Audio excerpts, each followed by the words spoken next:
Famille, justice, enfance. RP 102.3 avec Caroline Ardouin. Caroline Ardouin, seconde partie. Aujourd'hui, démarré la semaine dernière. Je vous encourage à vous rendre sur le podcast YouTube, qui sera disponible en ligne. Ça compte cette conversation qui est intéressante parce qu'on a quelqu'un de l'intérieur là qui nous explique un peu ce qui se passe et c'est effectivement passionnant. Alors pour résumer, la semaine dernière, j'allais vous poser une question et vous avez commencé à répondre à la question avant que je vous la pose, ce qui est magnifique. Je vais quand même la reformaliser. La protection de l'enfance, on se rend compte que la majorité d'intervenants qui sont passés par les circuits professionnels classiques, je veux dire IRTS, école de philosophie, ce sont des gens qui ont la foi, qui ont la formation, qui ont une solidité, qui sont performants, etc. Pour ça, on peut l'entendre. Je vais passer sur les offres d'emploi non pourvues qui parfois sont attribuées à des gens sans formation. On verra ça éventuellement plus tard. Mais là, la question que j'allais vous poser, c'est est-ce que les étages auparavant qui vous envoient les gens, est-ce que ça marche bien ou est-ce que, en fait, on envoie les gens ? Comment ça, on envoie les gens ? Écoutez, nous, dans notre environnement, on dit si vous voulez faire une crasse à votre voisin, vous appelez le 119, vous dites qu'il bat ses enfants et puis dans une merde pas possible. Et mécaniquement, les enfants, ils vont finir en AEMO et à l'ASE parce que tous les gens qui sont avant vont se passer le bébé d'un service à l'autre jusqu'au moment où ils diront si on en est là, c'est que c'est normal. Et puis à la fin, ils finiront chez vous. Voilà. Qu'est-ce que vous en pensez ? C'est une légende urbaine ou ça a un peu dégénéré ? Alors, à l'heure actuelle, je ne sais pas. Ce que je sais, c'est qu'à l'époque où j'y travaillais, il y avait une cellule enfance maltraitée, qui effectivement recevait les signalements du tout venant. C'est-à-dire, ça peut être de moi, de vous, de votre voisin, effectivement, des paroles dites. Et que à ce moment-là, cette équipe doit faire la part des choses. Et en fait, sa part des choses, elle est vite faite.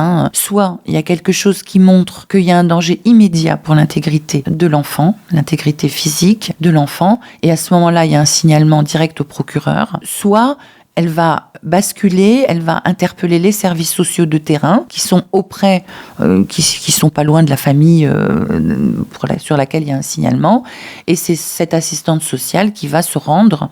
Alors c'est vrai avec des termes, moi, que je trouve qui existent encore, que ce soit à l'aide sociale à l'enfance, que ce soit à l'hôpital, c'est curieux, dans l'administration, il y a des termes qui existent, qui sont porteurs de violence. Par exemple, quand on dit à quelqu'un « vous êtes convoqué », c'est pas quelque chose qui invite au dialogue. C'est très autoritaire. C'est très autoritaire, c'est très violent et c'est des choses qui pourraient être évitées. Je veux dire que les choses sont suffisamment compliquées pour pas qu'on en rajoute dans le vocabulaire. Et que ça pourrait être un petit peu plus intelligent et prenant en compte les complexités et les violences de la situation, et la peur que peuvent ressentir les gens quand ils ont un signalement sur leur famille, etc. Répondre à votre question, je crois qu'il y a aussi beaucoup de... Moi, j'ai pas l'expérience, j'ai le souvenir que quand on arrivait un peu au moment du placement, on arrivait après. Oui, tout à fait. La décision était faite. Vous étiez en bout de chaîne. Moi, je suis en bout de chaîne, donc et voilà. Et très souvent, on a besoin d'arriver en bout de chaîne pour trouver des gens qui nous écoutent et qui ont une véritable compétence. Enfin, je veux dire, c'est dans les cercles où, je sais pas, vous n'avez peut-être pas regardé, mais l'ADN de l'émission, ce sont les parents qui n'arrivent pas à consulter leur enfant, et c'est notamment les permanences, les SOS Papa, ce genre de choses que j'animais à l'époque. C'est de là que vient effectivement l'émission, et on s'est rendu compte que la mauvaise gestion des conflits parentaux, en fait, aussi allait jusqu'aux services sociaux, et on se demandait si tout ce processus, était... comment on passait, si vous voulez, de quelqu'un qui vient chez vous en disant « Ah, il y a un cadre un peu morbide, ah, il y a 2 litières un peu sales là-bas, en une demi-heure », et puis se retrouver devant un juge des enfants qui va forcément écouter le rapport des services sociaux, qui est confidentiel, qui est extrêmement secret, auquel personne n'a accès. Et puis finalement, dès qu'on arrive au juge des enfants, on a l'impression que c'est plus notre enfant. On est dépossédé de quelque part. Et ça peut aller très très vite, ça peut être extrêmement violent. Et en même temps, on entend parler d'enfants qui se font violer pour de vrai et tout. Et ils sont toujours en train de rester là où ils se sont pas bien. Parce que, c'est des histoires absolument incroyables, Alors comment ça se fait qu'il y a une telle différence de professionnalisme, disons-le, une telle différence de professionnalisme aux divers étages de la protection de l'enfance ? Pourquoi est-ce que la protection de l'enfance, elle, est relativement professionnalisée, mais que la détection ne l'est pas ? En fait, au niveau du département, ce que je connais, ce que j'ai pu repérer, et qui d'ailleurs peut changer tous les 10-15 ans, le mode d'organisation du département sur ce qui est de la prévention et de la protection de l'enfance peut être modifié. Moi, quand j'y ai travaillé, les services de prévention étaient distincts des services de protection. On avait bien sûr des communications parfois, par le biais des chefs ou entre psychologues sur certaines situations, mais c'était assez rare, quoi. Avant que j'arrive, c'était différent. Et par exemple, les psychologues qui travaillaient en protection de l'enfance travaillaient aussi en prévention. Donc ça veut dire qu'il y avait une continuité dans le traitement des situations et une influence probablement du psychologue sur des transmissions de connaissances ou des évaluations de situations, etc. C'est vrai que les équipes de prévention, en dehors de la PMI, alors il y a la PMI, c'est vaste, hein, la prévention. Bien sûr. La prévention, c'est la PMI, donc c'est les vaccinations, c'est tout ça, hein, c'est comment je vais m'occuper de mon nourrisson quand je sors de la maternité, et je vais voir le médecin PMI, c'est gratuit, c'est l'assistante sociale du centre médico-social que je vais pouvoir aller voir si j'ai des problèmes de sous, je ne sais quoi, ou avec mon fils qui est adolescent et qui va plus à l'école et que l'éducation nationale a fait un signalement pour absentéisme, je vais peut-être recevoir une invitation ou une convocation par l'assistante sociale. Bon. Donc, et les assistantes sociales de CMS, elles ont un éventail de choses à faire qui est absolument très vaste, très diversifié. Leur formation de base, c'est une formation, si j'ai bien compris, qui est d'abord sur les droits sociaux. Très administrative, on va dire. Quand même, enfin voilà, quels sont les droits sociaux, quelles sont les possibilités sociales. Alors bien sûr, en fonction des personnalités, du parcours, ils peuvent acquérir d'autres choses. Mais enfin, c'est vrai que la question de la protection de l'enfance, de qu'est-ce que c'est, quand est-ce qu'on va considérer qu'un enfant il est en danger de développement, qu'est-ce qui fait qu'un enfant il pousse à peu près bien, je dis bien à peu près bien, puisque un développement parfait c'est de la théorie, quoi. Un être humain, mais disons un développement correct, c'est de bien pousser physiquement, psychiquement, de devenir un petit peu, de savoir se débrouiller dans la vie, d'avoir des envies, un goût de vivre. Finalement, c'est ça, un développement qui va à peu près bien. Un enfant en danger, c'est un enfant qui va développer des troubles. C'est un enfant. Alors, des fois, il a des troubles et qui n'ont rien à voir avec les conduites familiales. Il a des troubles. Et c'est très compliqué pour la famille. Et là, on a besoin, qui peut s'user, qui peut devenir agacé, qui peut n'en plus pouvoir, et qui a besoin de soutien. Des fois, on a des troubles qui sont des fois, on va reprocher aux parents des problèmes médicaux de l'enfant, alors que les parents n'y sont pour rien. C'est vrai, ce sont des cas qui existent, absolument. Des fois, au contraire, on va banaliser et les troubles d'un enfant. Moi, je me souviens d'un enfant qui était déjà sous médicaments par le biais de la pédiatrie. C'était le début des syndromes d'hyperactivité, etc., où on médiquait beaucoup avec de la Ritaline. Et c'était un enfant sous Ritaline, en placement familial. Merci l'Amérique du Nord. Ouais. Voilà, la Ritaline. La Ritaline. Et en fait, quand on cherchait dans son histoire, on se rendait compte que c'était un enfant qui avait subi des sévices terribles, le terrorisant, suspendu au-dessus d'un puits par la colère paternelle. Donc des choses qui terrorisent et qui effectivement ont toutes les raisons de rendre un enfant extrêmement agité. Donc, vous voyez, c'est compliqué, la bonne santé mentale, parce que qui c'est qui fait la poule, l'œuf ou la poule? Il faut vraiment examiner les choses tranquillement, avec humilité, avec sérieux, avec des partenaires aussi qui tiennent la route. Mais c'est vrai que des fois, on peut aussi banaliser. On va résumer. Vous avez des professionnels de l'enfance et vous avez le niveau détection est plutôt laissé à des administratifs qui n'ont pas forcément la connaissance de ce qui se passe aux étapes d'après et qui peuvent parfois se dire moi je peux pas, les autres s'en chargeront et donc les envoyer au suivant. Ça peut arriver. Et puis il y a aussi la peur de passer à côté de quelque chose. Ouais, si jamais je passe pas à côté, on me le reprochera. Voilà. Donc le principe de précaution. Peut-être. Principe de précaution, la parole libérée, les effets collatéraux de la parole libérée. Mais alors, je veux bien l'entendre, ça, mais à ce compte-là, pourquoi est-ce qu'il y a certains cas graves où on passe à côté? Je veux dire, si au moins on devait payer un petit pourcentage en s'occupant correctement des autres, oui, mais pourquoi est-ce qu'on passe aussi en même temps à côté de tant de cas si importants? Au fond, on peut se demander si comment dire, d'ailleurs, c'est des discours qui avaient cours, mettre le paquet sur la prévention. Alors, ça pourrait être ça quoi ? résonne, là, ça correspond à vos discussions de l'époque, ça correspond à ce que vous disiez. On n'est pas en train de délirer, là, ça correspond à une réalité, les thèmes qu'on est en train d'aborder, là. Moi, je pense qu'il y a des...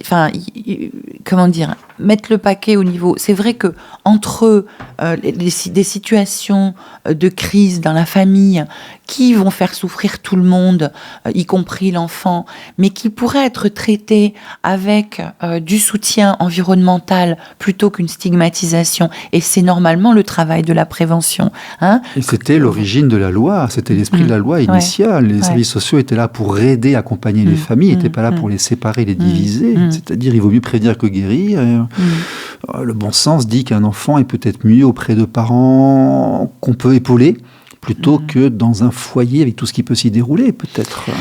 C'est vrai que je trouve que la gravité d'une mesure de séparation entre un enfant et ses parents pour l'enfant n'est sans doute pas, moi je trouve suffisamment... C'est-à-dire, ça peut être... J'ai des intervenants indispensable. qui m'ont dit que c'était pas grave. Priver un enfant de son parent, c'est pas... Je sais, je le sais, parce que sur ma 180e émission, j'ai interrogé Alain Bourigba, j'ai interrogé beaucoup de gens. Ils m'ont dit que c'était extrêmement grave, surtout une fois que l'ancrage avait été fait. C'est-à-dire, une fois que l'ancrage est fait, si on l'enlève, il l'idéalise ou il le diabolise, donc il se construit des choses qui sont virtuelles, ce qui met en danger son équilibre interne. Donc, on joue pas au domino avec un enfant, il ne faut pas. Et moi, j'ai entendu des intervenants, des professionnels, en interview ici, ou alors dans l'autre occasion, qui m'ont dit... Mais vous privez l'enfant de... c'est pas grave. C'est toujours très grave. Quand même, il me semble que c'est pas anodin. C'est très grave. Et les gens qui ont beaucoup travaillé sur la question, que ce soit Maurice Berger ou d'autres, disaient, s'il y a séparation, il faut qu'il y ait tout un travail qui soit fait, et avec l'enfant, et avec sa famille. Tout le temps. Tout le temps. Il faut que l'enfant, il ait un lieu où il puisse parler de tous les adultes auquel il est lié psychologiquement, sans être jugé, en étant soutenu dans sa propre élaboration. Et ça, il n'y a que des services pointus, soit des services de santé mentale, soit des services de placement familial très élaborés.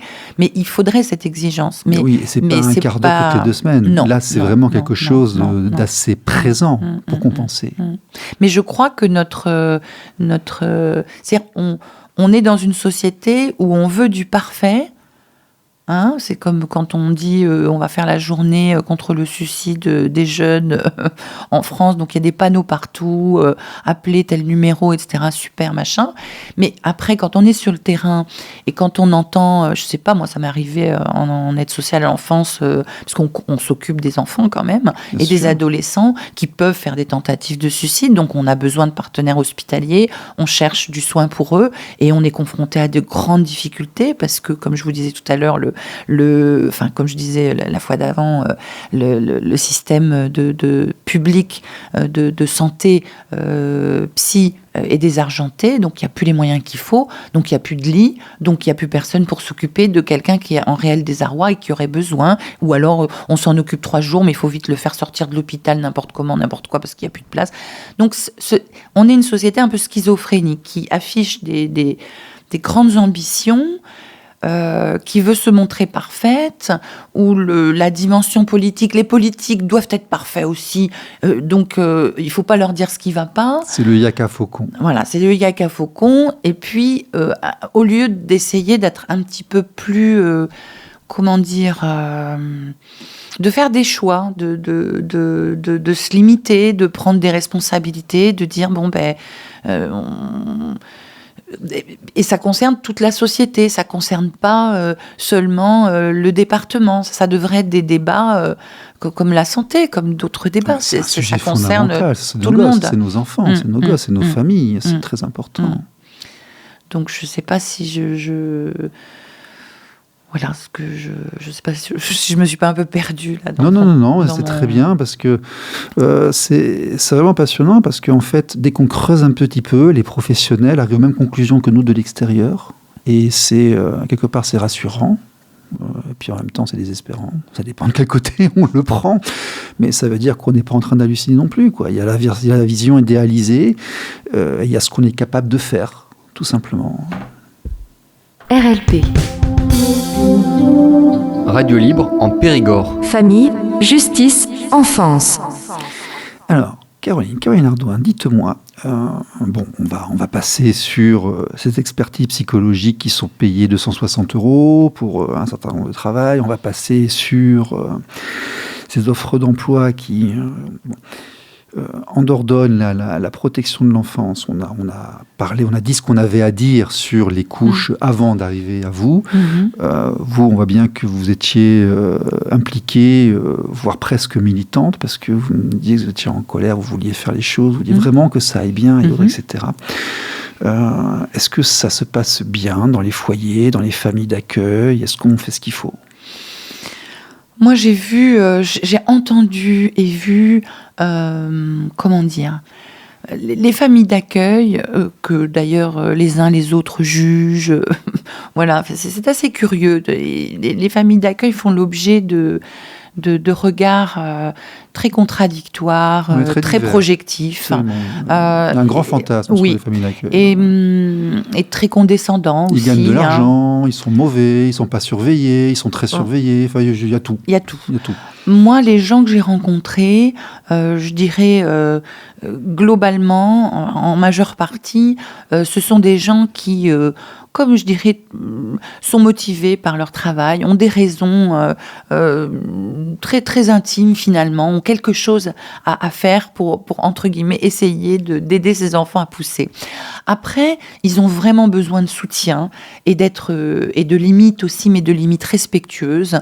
C'est-à-dire qu'il y a un gros travail avec eux et on essayait de le faire à l'époque pour comprendre à quel point pour l'enfant toute parole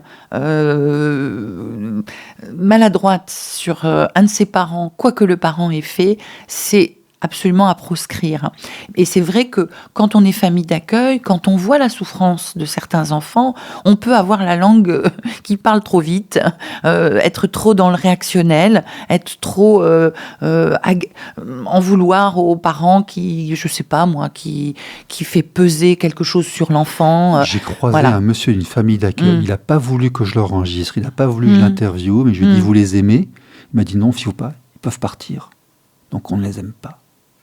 C'est terrible. C'est terrible d'entendre ça. C'est terrible, mais en même temps, il faut savoir que les injonctions qui pèsent sur les familles d'accueil, on leur sert encore des discours où on leur dit qu'il ne faut pas s'attacher à l'enfant. Mais c'est ça, c'est qu'on leur dit en fait. C'est complètement idiot. On dit ça aussi aux éducateurs. Un enfant a besoin d'amour. Exactement. Mais l'amour, il y a de tout dans l'amour. On sait bien, nous autres, les grands, que l'amour, ça peut être libérateur et respectueux, comme ça peut être complètement aliénant et que sous prétexte d'amour, on peut aliéner quelqu'un. Donc l'amour, c'est compliqué, il faut être plus précis que ça. Oui. Ils ont besoin d'affection, ils ont besoin de chaleur humaine, ils ont besoin de goût de vivre, ils ont besoin qu'on respecte leurs parents, qu'on s'en mêle pas. Voilà. Le moins possible, voilà. Ils ont besoin d'humilité, voilà, je pense, ce dont ils ont besoin, et de solidité, les enfants qui sont accueillis. Et les familles d'accueil, moi, je les trouve pour la plupart, après j'ai vu des cas dérapants, je veux dire, où des gens, on leur a enlevé leur agrément parce que ça déconnait complet, voilà. En plus, ils sont surveillés très peu, je crois, en moyenne une fois tous les 21 ans, je crois, ou chose comme ça. Oh non, non. Il y a des statistiques, il y a très peu d'inspections. Alors, quelles sont les modalités de recrutement d'une famille d'accueil? Qu'est-ce qu'on leur demande? Il y a vraiment une surveillance qui est faite, parce qu'on a vu des reportages à la télévision qui affolaient tout le monde, mais est-ce que c'est vrai? Alors, moi, dans le département, d'abord, au niveau national, le statut de famille d'accueil, maintenant, il faut passer un diplôme, il faut se former, il faut... voilà, c'est quelque chose qui s'est construit au cours des dernières décennies, on va dire. Par ailleurs, ils ont aujourd'hui un statut comme faisant partie de l'équipe de l'aide sociale enfance. Donc, ils sont sous la hiérarchie du chef de l'aide sociale enfance. Après, il y a une histoire de moyens. Moi, quand j'y travaillais, nous, on était chargés, les psychologues, de régulièrement faire des réunions, des groupes de parole avec les familles d'accueil pour que justement les situations complexes qui sont vécues à la maison, ils puissent en parler, on puisse y réfléchir, on puisse chercher des façons de faire ou de faire qui soient le plus correct possible pour l'enfant et qui reste pas tout seul avec ça et qui s'use pas et qui dérape pas. Mais ça, c'est nécessaire. Or, s'il n'y a pas les moyens pour faire ça, ça se fait pas. Quand j'y travaillais, l'éducateur passait quand même régulièrement au domicile de la famille d'accueil. C'était tous les mois, c'était une fois par mois, pour voir l'enfant et pour voir la famille d'accueil. D'accord, mais aujourd'hui, c'est pas je ne suis pas sûre. C'est pas l'IGAS, c'est pas un inspecteur. Non, c'est pas un inspecteur. Cela dit, l'éducateur oui, si vous voit un truc, fait il va le attention. dire, quoi, bien sûr. Il fait attention, bien etc. sûr. Mais après, des fois, on voit pas tout. Bien sûr. Faut pas croire. Des fois, on se fait avoir, on croit voir ceci, puis c'est autre chose qui se passe. C'est des cas minoritaires, mais ça a pu exister. Il y a eu des cas où on n'a pas vu des choses qui se passaient et où ça se passait. C'est très minoritaire, heureusement. Mais c'est important de dire que c'est les gens sont minoritaire. demandants parce qu'à partir du moment où on vient se substituer à eux, ils demandent qu'on soit à la hauteur. C'est une réaction intellectuelle, donc ils vont être beaucoup moins tolérants à l'erreur, forcément. Puisqu'on leur dit qu'eux ne sont pas capables. Donc si on le fait à leur place, il faut le faire bien. Mais c'est peut-être cette notion de comment dire, on voit bien là dans ce que vous dites que déjà il y a quelque chose là à travailler parce que si s'il y a une séparation entre un enfant et son parent, il faut qu'il y ait un soutien du côté de l'enfant et du côté du parent. Il faut qu'il y ait de l'aide des deux côtés parce que on peut pas en rester à un sentiment d'incapacité. Sauf dans certains cas, il m'est arrivé, bien sûr, il y a des parents, ils voudraient être parents. Mais bon, quand on est profondément déprimé, que ça dure depuis des années et qu'on n'arrive pas à regarder l'enfant, on n'arrive pas à regarder l'enfant. On n'est pas un méchant parent, mais on est dans l'incapacité, à un moment donné qui dure, de soutenir un enfant qui a besoin de soutien. Ok, très bien. On dit l'enchaînement est parfait. On quitte la famille d'accueil. On arrive sur le parent qui ne peut pas. Est-ce que les services sociaux parfois sont instrumentalisés et utilisés dans le cadre des conflits justement pour enlever un parent? Moi, j'ai jamais vu ça. Moi, mon perso, j'ai jamais vu ça. Moi, j'ai jamais vu ça, non. D'accord. Non. Le fait qu'un parent accuse l'autre de certaines choses et que par précaution, le parent ne puisse pas voir son enfant durant un certain temps, vous n'avez jamais vu? Nous, on arrivait, le jugement était posé. Oui. Donc, en fait, effectivement, il y a une situation qui est décrite d'une certaine façon par la juge, par des éléments qui viennent des services sociaux de prévention. Et effectivement, le travail qui doit se faire en protection, c'est d'interroger tout ça quand même. C'est d'interroger tout ça. Est-ce que vraiment, ce parent qui est décrit... Ce document qui vous arrivait, c'était de bonne qualité, c'était bien travaillé. Est-ce que les étapes avant vous, ça allait ou c'est perfectible? C'est toujours perfectible, bien sûr. Bien sûr, tout est perfectible. Bien sûr, c'est toujours perfectible. Bon, c'était le boxon ou ça allait, quoi? C'est difficile de généraliser. Ouais, Moi, ce qui me frappe, là, c'est que, effectivement, dans les représentations que les uns et les autres peuvent avoir sur la parentalité, il y a comme des normes. Des normes. Qu'est-ce que c'est être un bon parent aujourd'hui? C'est pas la même chose qu'il y a 50 ans. Bon, ok. Oui, on l'a évoqué. On l'a évoqué tout à l'heure. Et chacun de nous, professionnel, pas professionnel, a ses représentations de ce que c'est un parent, un bon parent ou un mauvais parent. Et c'est pas toujours les mêmes. Donc, il s'agit pas de vérité, il s'agit de représentation. Par contre, donc tout ça, faut pouvoir faire la différence entre ça. Quand on est professionnel, en tout cas, il faut pouvoir savoir que ça, ce sont des représentations et qu'il faut faire attention. C'est pas la vérité vraie. Il faut aller au contact du parent. Il faut observer, écouter. Il faut interroger les représentations qu'on a ou qui nous ont été transmises parce que il peut y avoir des effets de normes, des effets de jugement de valeur. On va dire, votre expérience vous a appris à vérifier vérifier les éléments qu'on vous donnait Oui. et à ne pas les croire sur parole. On va oui, dire ça comme ça. faut faire attention. D'accord. Oui, il faut faire attention. Il D'accord. peut y avoir des choses qui vont trop vite. Chacun peut être victime de ses propres normes ou de sa propre personnalité. C'est là où c'est un travail tout à fait complexe et qui doit être fait avec grand professionnalisme et humilité, parce que c'est quand même. Il faut être conscient de la responsabilité qu'on a et de la relativité, effectivement, des choses. Après, il y a quand même des repères qui sont aidants, qui sont structurants, qui aident à s'orienter. Bien sûr, bien sûr. Mais quand on vous écoute, il y a encore quelque chose qui vient, parfois de nos discussions, qui vient me traverser l'esprit, là. Est-ce que ce ne serait pas justement aux personnes expérimentées d'aller aux étages du dessus pour regarder au niveau de la détection, au niveau des signalements, Est-ce que c'est vraiment à des jeunes qui sortent de l'école d'aller faire juge? Est-ce que c'est vraiment à des jeunes qui sortent de l'école d'aller faire les enquêtes?